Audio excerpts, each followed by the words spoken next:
Jemaat yang dikasihi oleh Tuhan kita Yesus Kristus, Shalom dan selamat pagi untuk kita semua. Firman kehidupan di pagi hari ini tertulis dalam Matius 5 ayat 17. Janganlah kamu menyangka bahwa aku datang untuk meniadakan hukum Taurat atau kitab para nabi. Aku datang bukan untuk meniadakannya, melainkan untuk menggenapinya. Demikian firman Tuhan.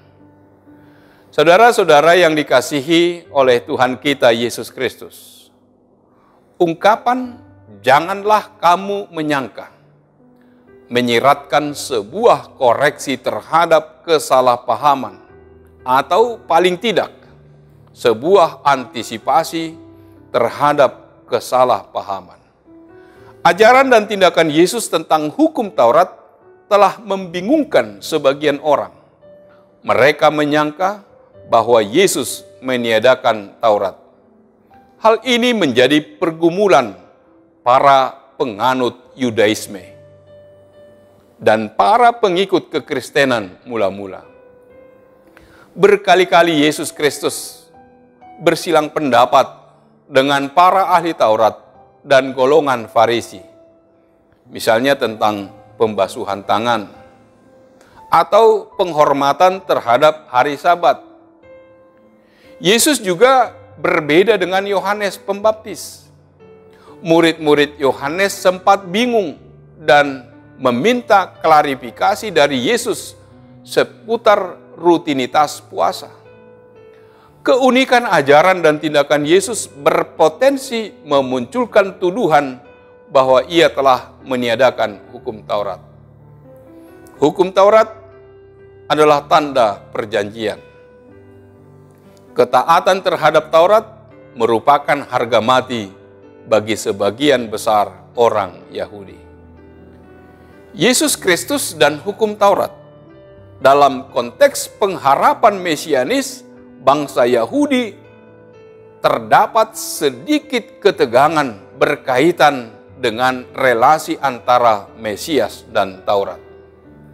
Apakah nubuat Yeremia tentang datangnya perjanjian yang baru dan Taurat yang baru pada saat Tuhan memulihkan umatnya, berarti Taurat yang lama akan ditiadakan?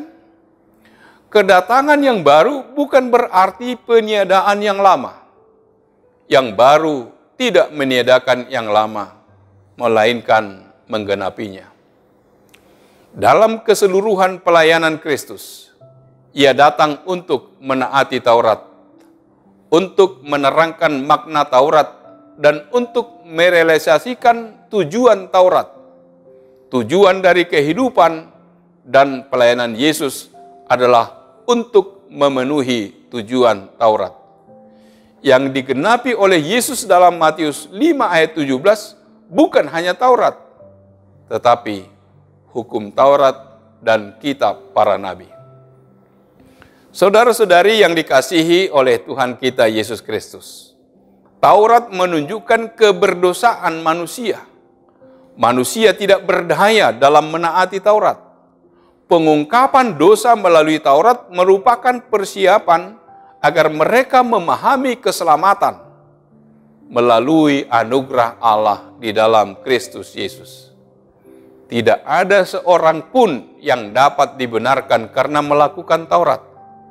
Ketidakberdayaan manusia tidak selalu identik dengan ketiadaan harapan. Melalui para nabi, Allah berkali-kali menjanjikan kedatangan Mesias. Dialah yang akan memberikan harapan bagi orang-orang berdosa, sebab dialah yang akan menggenapi Taurat. Dalam Matius 5 ayat 18 diterangkan alasan mengapa Taurat tidak untuk ditiadakan, melainkan untuk digenapi. Saat Yesus memerintahkan para pengikutnya untuk memiliki kebenaran di atas kebenaran Farisi dan ahli Taurat, Ia sedang memaksudkan kebenaran yang khusus. Kebenaran yang muncul dari karya Kristus yang menggenapi tujuan Taurat dan kitab para nabi.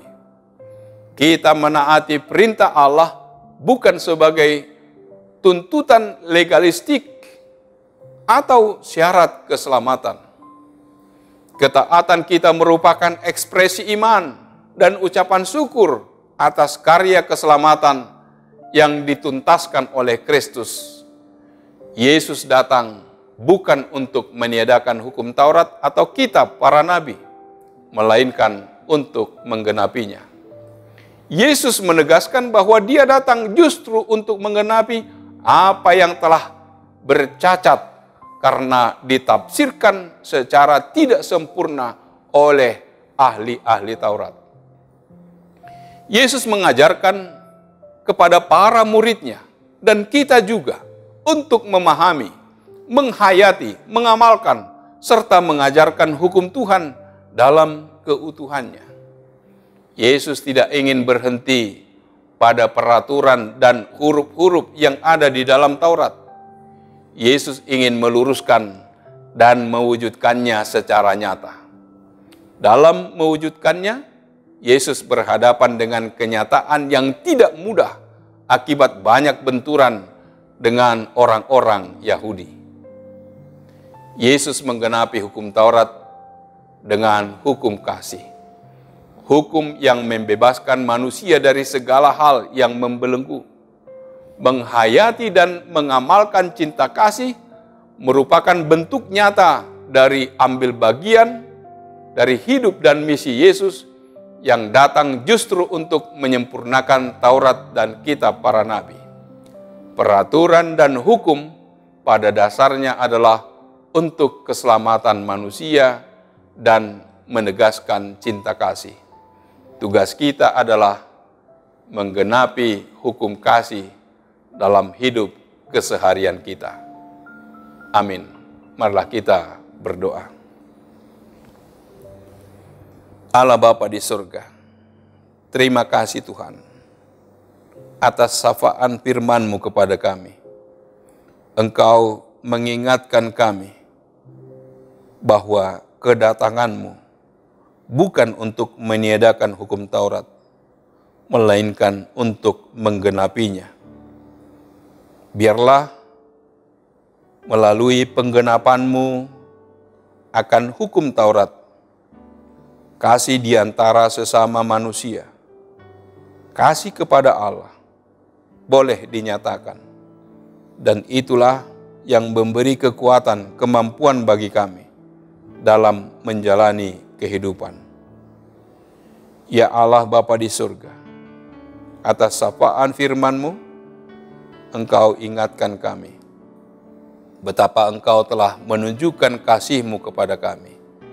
Oleh karena itu, berangkatkanlah kami untuk setiap aktivitas kami, dan Tuhanlah yang senantiasa memelihara kehidupan. Dalam nama Yesus, kami berdoa.